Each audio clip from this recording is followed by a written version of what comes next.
Viewers, मेरा नाम मोहम्मद इमरान है। मैं अपने चैनल पाक न्यूज़ अब से आप लोगों को खुश आमदीद कहता हूँ और उम्मीद करता हूँ आप लोग जहाँ भी होंगे खुश व खुर्रम जिंदगी गुजार रहे होंगे और अपनी फैमिली के साथ महफूज भी होंगे। व्यूवर्स, आज हम बात करेंगे राणा सनाउल्लाह साहब ने जो हामिद मीर साहब को उनके प्रोग्राम के अंदर अपने बयान दिए हैं उसके बारे में, और उसके बाद बात करेंगे इमरान खान साहब का मुजफ्फराबाद का जलसा कामयाब रहा कि नाकाम। इसके बाद बात होगी कि कल हैकर क्या करने जा रहा है।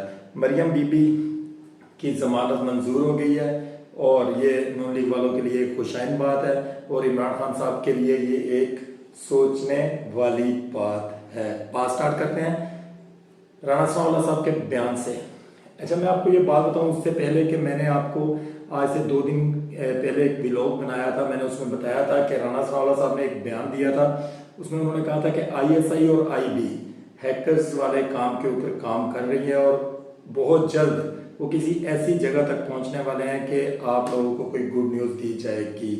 मैंने उसके बाद आपको ये बात उसमें ये कही थी कि गुड न्यूज़ ऑलरेडी हो चुकी है, ये आपको अनाउंस करना बाकी है।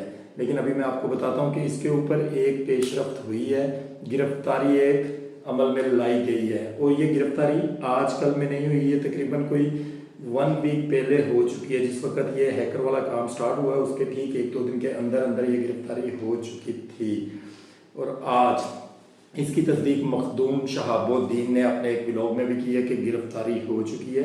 ये मैंने 2 दिन पहले आपको बताया था। दूसरी जानब राणा सनाउल्लाह साहब ने हामिद मीर साहब को इंटरव्यू में ये कहा है, उन्होंने कहा कि इमरान खान साहब लास्ट टाइम जब 25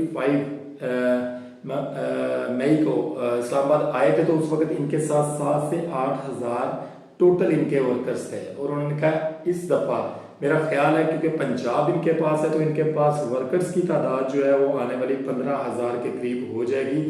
या तो राणा साहब की दूर की नज़र कमज़ोर है या नज़दीक की कमज़ोर है।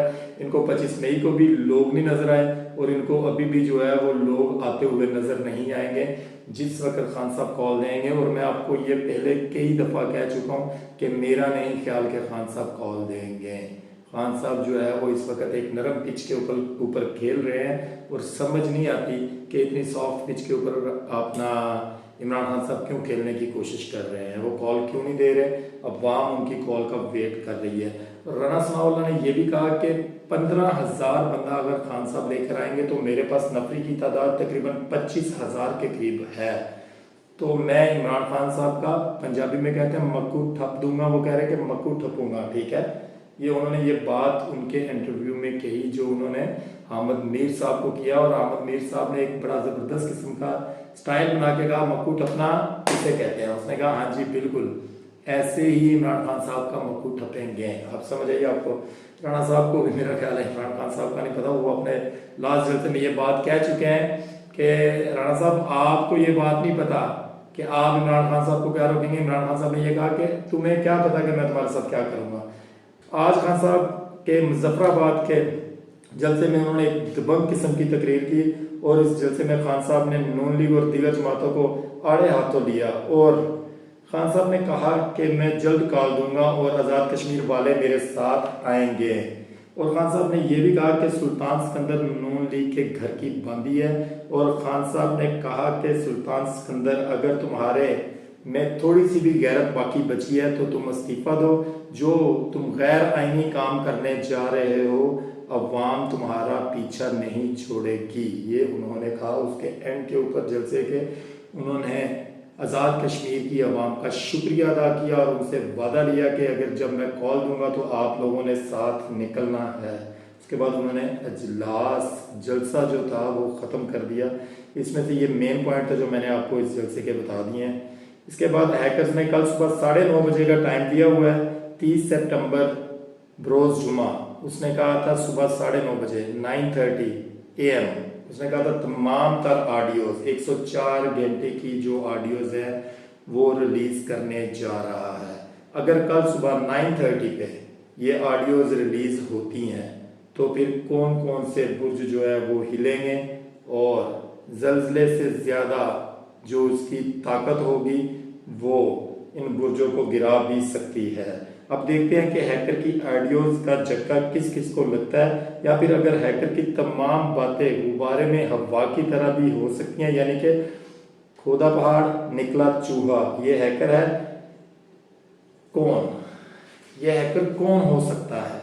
सोचने वाली बात है। इन ऑडियोज को रिकॉर्ड कौन कर सकता है और इन ऑडियोज को रिकॉर्ड करने का फायदा जो है ये किस जमात को हो सकता है या किस पर्सन को हो सकता है? इसके ऊपर काफ़ी लंबी डिबेट बनती है और काफ़ी डिस्कशन वाली ये बात है, इसलिए ये नेक्स्ट व्लॉग में आपको बताएंगे ये कौन हो सकता है।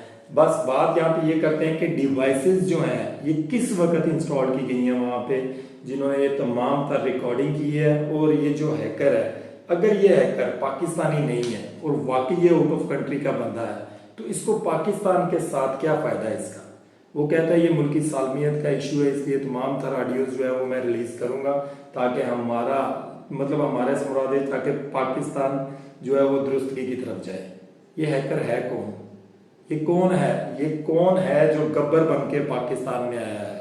एक इंडियन फिल्म है जिसमें गब्बर साहब जो गवर्नमेंट मुलाजमीन होते हैं और जो गुजरा होते हैं वहाँ के, उनको सीधा करने की कसम खा लेता है क्योंकि उनके साथ एक ट्रेजेडी हुई होती है। क्या इस गब्बर के साथ भी कोई ट्रेजेडी हुई है? उसके बाद इसने ये हैकिंग वाला सिस्टम स्टार्ट किया है, लेकिन ये है बहुत डेंजरस। अगर कल 9:30 पे ये काम होता है तो व्यूअर्स कल का दिन पाकिस्तानी तारीख का सबसे बड़ा दिन होगा।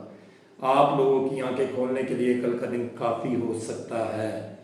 हम लोग जो लोग किसी भी जमात को डिफेंड करते हैं या किसी भी जमात का साथ देते हैं या किसी भी जमात के जलसे जुलूस हर चीज़ अटेंड करते हैं, अगर उन लोगों में ज़रा भी गैरत हुई, बेशक वो इमरान खान साहब की तरफ से हैं, बेशक वो नून लीग की तरफ से हैं, अगर ये हमारी मुल्की सालमियत के लिए ये ऑडियोज ख़तरा हुई और हमारी अवाम के लिए इसके अंदर कोई भी अच्छी बात ना हुई तो मेरा नहीं ख्याल कि हमें इन जैसे सियासतदानों की ज़रूरत है। हमें फिर इनका घेराव करना चाहिए और इनसे ये बात पूछनी चाहिए कि ये मामला कैसे हुए हैं और ये किसने किए हैं और ये क्यों किए गए हैं। अवाम के साथ इतना बड़ा खिलवाड़ कैसे किया जा सकता है, ये इनसे सवाल करना बनते हैं। कल का दिन जो है वो बहुत ही इंतहाई अहम दिन है।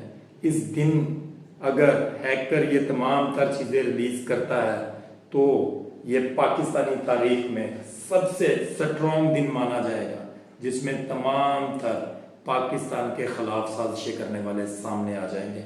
मरियम बीबी की जमानत हो चुकी है और उनके साथ साथ उनके चहेते खामन जो हैं सफदर साहब, उनकी भी जमानत दे दी गई है।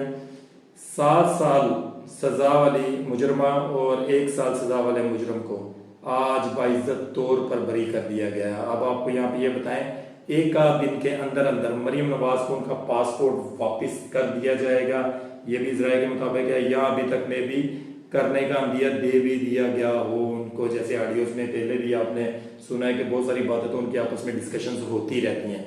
अगर इनको पासपोर्ट दिया जाता है तो ये फिर फ्लाइट लेके बड़े मियाँ साहब के पास पहुंचेंगी। और मैं आपको अपने इससे पहले वाले व्लॉग में, सुबह वाले व्लॉग में ये बात बता चुका हूँ कि ये जो सारे मामलात हैं ये नवाज शरीफ साहब को वापस लाने के लिए हैं। जैसे 7 साल सजा वाली मुजरमा को और 1 साल सजा वाले मुजरम को बाइज्जत तौर पर केस खत्म करके बरी कर दिया गया और नैब के जो वकील से उनको आड़े हाथों लिया गया अदालत की तरफ से और उनको बरी किया गया।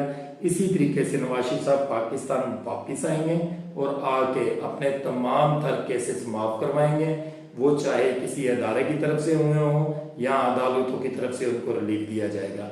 और मेरा ख्याल है कि मे भी उनको रिलीफ इस जगह तक दे दिया जाए कि वो इलेक्शन भी लड़ सकते होंगे। ये आपको बताएं, ये हमारे मुल्क का निज़ाम है, हम अपने मुल्क के निज़ाम के ऊपर क्या कर सकते हैं। आप पाकिस्तान के अलावा दुनिया के जिस मर्जी मुल्क के अंदर चले जाएं, गरीब से गरीब तक, अमीर से अमीर तक मुल्क के अंदर चले जाएं, वहाँ पे एक निज़ाम है, एक सिस्टम है, लोग सवाल पूछते हैं। हमारे लोग बिल्कुल ऐसे नहीं है। हमारे लोग कहते हैं ठीक है यार, लेट्स सपोज मैं कहता हूँ कि मुझे मेरे घर वालों को अच्छी रोटी मिल रही है, खाना पीना मिल रहा है, मेरे बच्चे अच्छे स्कूल में स्टडी कर रहे हैं, तो सो व्हाट, मुझे क्या प्रॉब्लम है कि मैं किसी के मामलात में जाके दखल अंदाजी करूँ। मैंने ये नहीं सोचना कि आने वाला जो फ्यूचर है वो मेरी औलाद के लिए या मेरे पाकिस्तान के लिए कैसा होगा। मेरा फिर एक मशवरा है जो मैं बहुत सारे अपने ब्लॉग्स में ये बात कहता होता हूँ कि काइंडली किसी ऐसे इंसान का चुनाव करें जो हमारे मुल्क के लिए बेहतरीन साबित हो, जो हमारे मुल्क को कानून, शरीयत और इस्लाम के मुताबिक चलाए। और अल्लाह ताला हमें और हमारे मुल्क को इन जैसे मुनाफिकीनों से बचाए जो पाकिस्तान की सालमियत के लिए एक धब्बा है और पाकिस्तान की सालमियत के लिए एक बहुत बड़ा नुकसान है, धचका है ये पाकिस्तान की सालमियत के लिए। ये लोग सिर्फ और सिर्फ अपनी जेबें भरने के लिए पाकिस्तान में आते हैं। इनका रहना सहना तमाम कुछ दूसरे ममालिक में। इन लोगों को पाकिस्तान की कोई फिक्र नहीं है।